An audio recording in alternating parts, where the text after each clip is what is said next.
ogenda okusanga ng'omuntu olubuto terumufaanana, olubuto lunene okusinga amakulu. Endyambi si sente, eyo ndyambi. Ate no wakulunga mutini bw'atuuka wano n'asooka ayitawo, ate naddamu eno wansi n'agogga.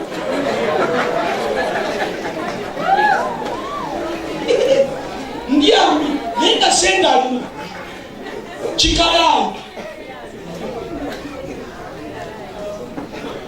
Era mukyala mukisa worship team okwambala obulungi si sente nyingi. Okwambala obulungi ne mufuuka smart gwe leader lw'okumata.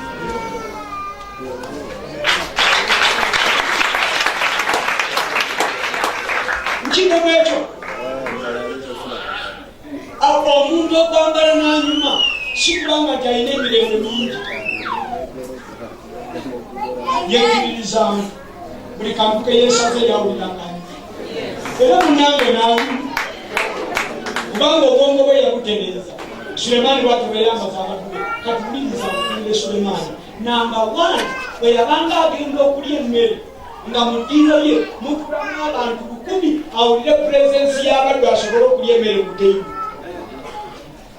Ennyambala yaabwe eteeka okuleetera kabaka apatayiti.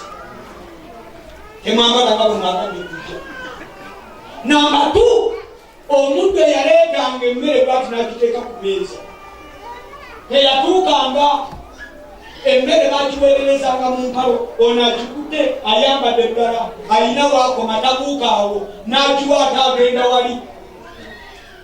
Kabaka w'ekuusi n'atunda baddagatimaama nzoli abeemukifumbiro nga yeesiba ekiteekuto n'omuka gwonna mu nviiri n'ayitawo paka ku meeza yange.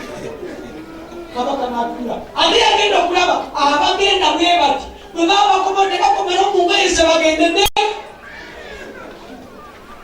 Abooluganda mutunde wano bakasimwe ne kabye babbaabano kubanga kwe yakulaba mu Januari otuuse ku Easter nga bw'ofaanana enviri gye zaatunula Mariya agudde ku kkubo n'olwaleero.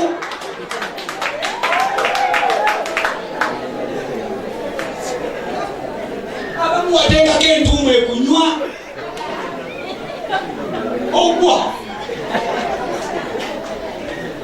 Enviri nyingi zizitowa ate abamu tezinabikamu okunaaba myezi egi onaaba otandikira kafesikomu kakuuta naye eno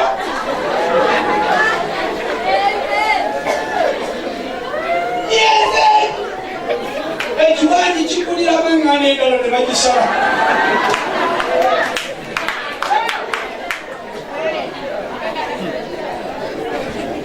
So, me as your pastor, I'm permitting you. Si kwekolako okw'ebbyula okukufuula malaaya, naye kyusa mu nviiri. Era zisange nga zitunula mu maaso, enkya zisange nga zasse mabega. Kyusaako.